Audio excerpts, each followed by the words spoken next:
Hi everybody, it's Lavinia. Welcome to my channel. In today's video, I am going to be doing a watercolor sort of abstract with ink.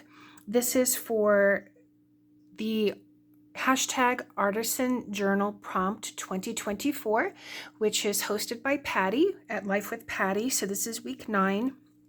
I still have to complete week 8, which I think is what makes you happy. There was something that I had found and I wanted to incorporate into that journal page, but I can't find it. I don't know what I did with it. So that one, once I find that item, then I'll go ahead and I'll do that page and upload that in a video.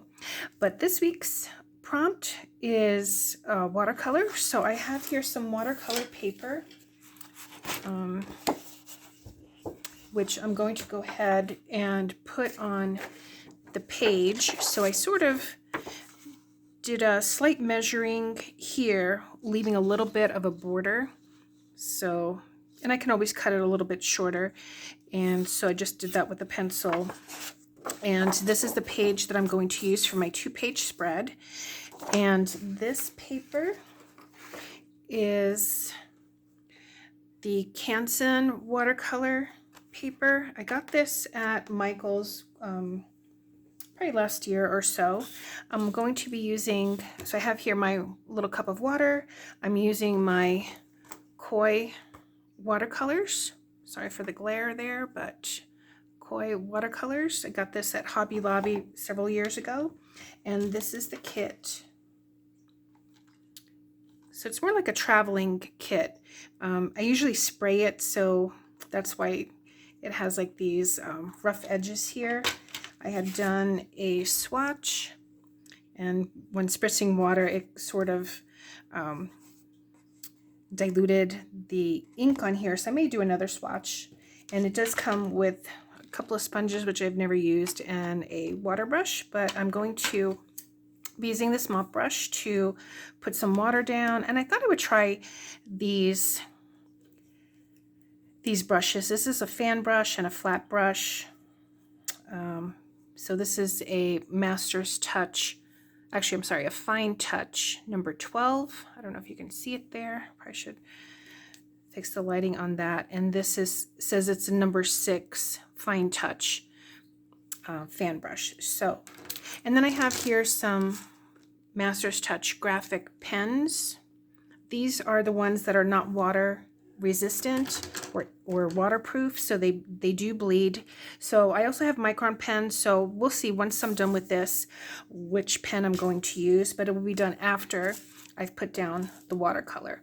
So what I'm going to do first is just dip this mop brush in the water, because I want to get this pretty wet, because I'm just going to drop watercolor paint in here. Let it do its thing, and then once it's dry, see what shapes I see, and use my ink pens to, I don't know, draw shapes, kind of like a reverse coloring page. All right, so that's pretty wet there. Now sometimes it may curl up. I probably should have put some tape down, but that's okay. So I'm just going to take this flat brush here, and let me see here. I'm just going to go into this blue, which is cerulean blue. Maybe just start dipping that in there, add a little bit more water.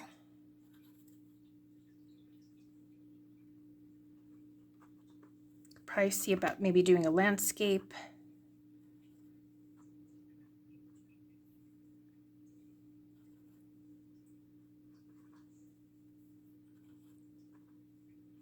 Maybe going to this deeper blue. This is Ultramarine Deep. Going to add that. Maybe a couple little drops of water.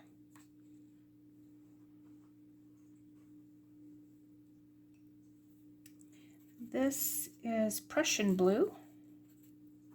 So we'll add a little bit of that.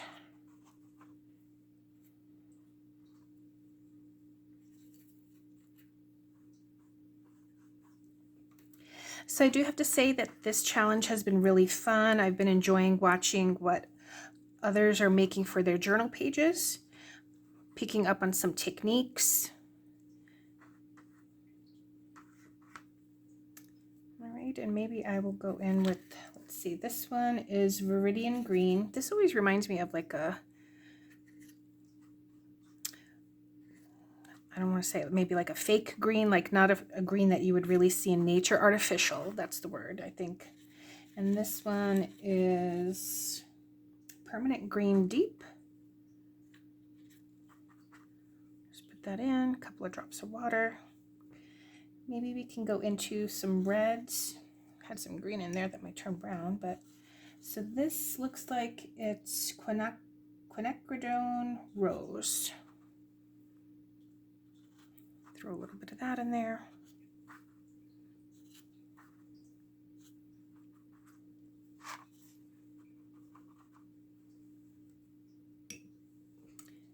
And let's see, let's try this Permanent Yellow.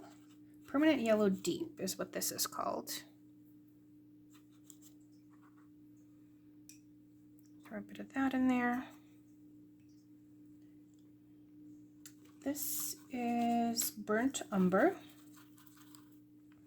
I was watching a PBS show the other night, and they were talking, they were in Italy, and it was about painters, and they were in the region of Umbria. And I guess that I don't know if Burnt Umber, I guess maybe that's what it's named after, Umbria. So I did not know that. I believe, I mean, it sounded like that's what they were saying. Let's throw in a little bit of this Orlean hue. Maybe a little bit up there. And let's see, let's go with this. Again, is that quinacridone rose, a little bit more of that. And this is just called purple.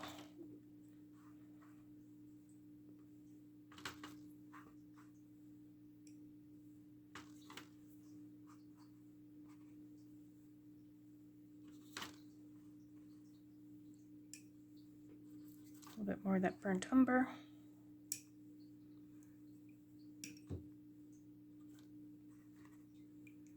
Maybe I'm going to go ahead and switch to that fan brush.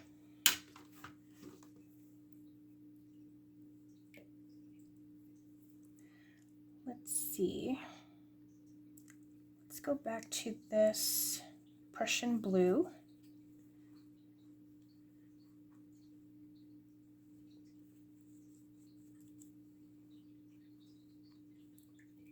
Maybe I should do that with the green. So this is, again, that Permanent Green.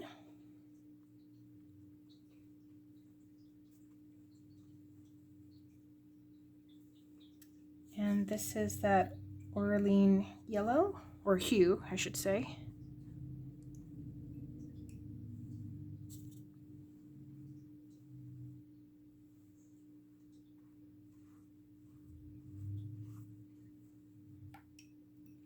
I'm going to go back to that flat brush. This is that Viridian.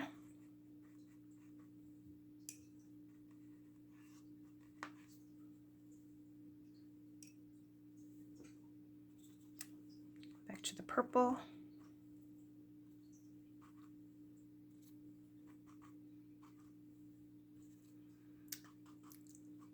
These little strokes remind me of delphiniums. We do have delphiniums that every year they come back up in a pot that we have out in the backyard, and the hummingbirds love them, and bumblebees too. Bumblebees seem to be attracted very much to purple. Let's see, going back to that rose. Just deepening some of those colors there.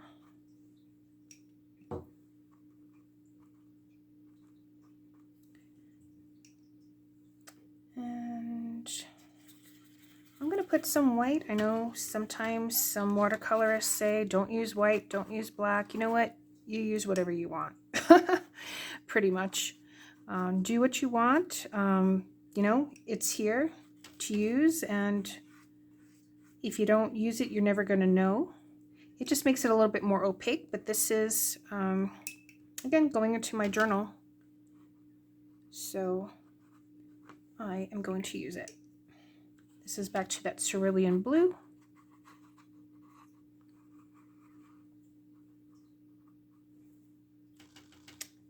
The ultramarine. And watercolor always dries lighter than what you put it down.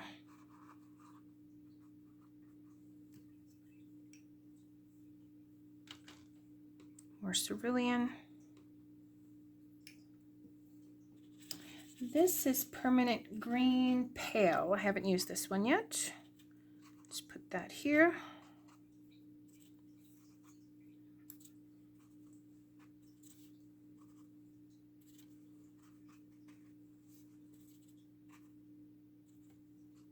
Personally, I prefer realistic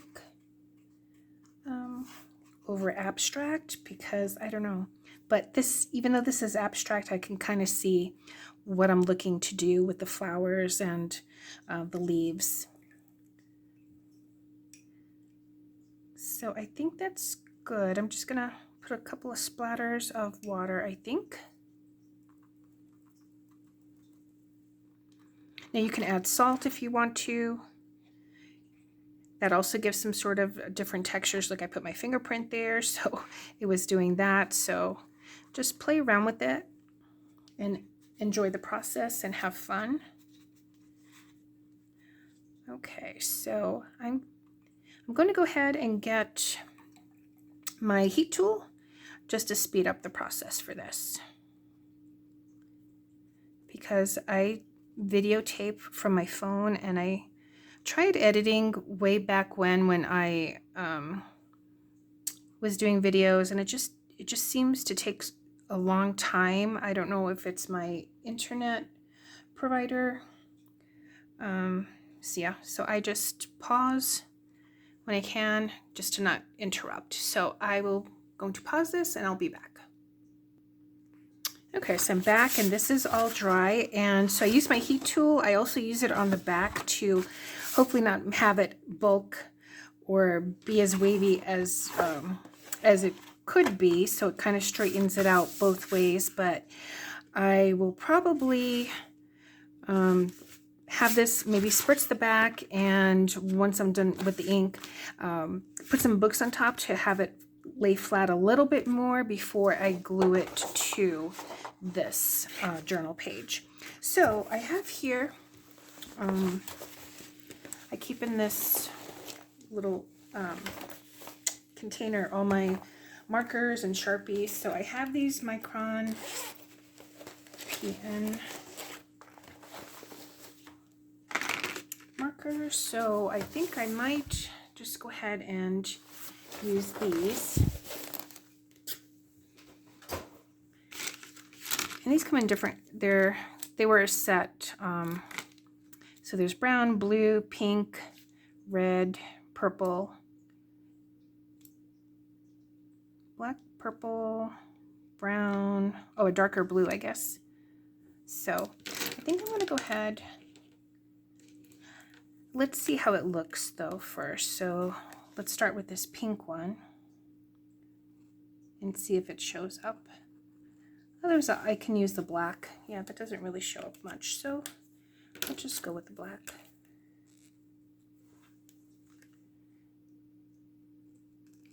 So I'm just going to go over shapes that I see from where the marks were. So those look like petals to me. And then I can always add the stalks later. So maybe just another petal here. Maybe this is the shape of another flower. And I wonder if the purple will stand out here. And I don't want to make this video too long, so I'll just show you maybe some areas. Yeah, so I think this purple one would look fine. So I'm just going to go over these like this.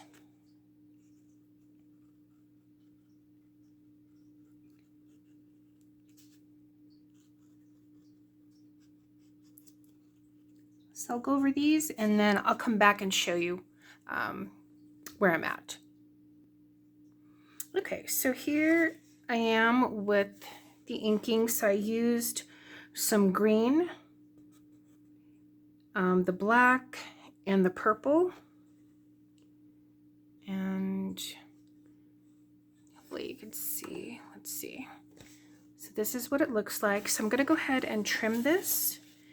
And because then I was thinking on each page I would like to have a place where I can journal. So that's why I didn't do the rest. I just wanted this foreground to be a little bit inked. And maybe during the spring or summer and of next year, because this journal, even though I'm doing it for 2024, I want to use it in 2025 to do my journaling. So, you know, maybe once the delphiniums are out or the irises or roses, I can come back here and maybe do a little more doodling, a little bit of jotting of that day. So I'm going to go ahead and cut this out and put it on my journal page. All right, so I just used white glue from the Dollar Tree and put that down with this brush. I'm sure there's a better way, but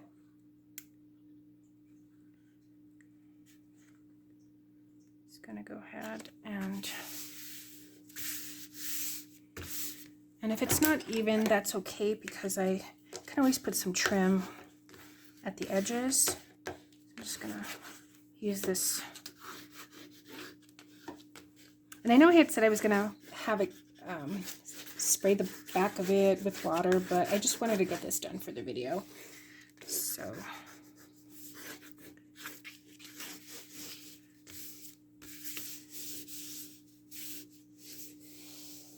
but I will go ahead and you know, put something heavy on top here to have it dry overnight and make sure that it sticks down on all sides and all areas. Okay. All right. And then I'll go ahead and actually put the date on here too. What is today? Today is the 2nd. Yes. Is it? Today's Saturday. Yeah. March 2nd. 2.24. All right, so there is my journal page for hashtag Artisan Journal Prompt 2024. I believe this is again is week 9, watercolor. All right, thanks so much for watching, everyone. And if you want to go ahead and see what everyone else has been doing for this collab, just type in hashtag Artisan Journal Prompt 2024. You can also visit Patty's channel to get more information and more details. But every week there is a prompt. All right, thanks so much for watching, everyone. Take care. Have a great day. Bye.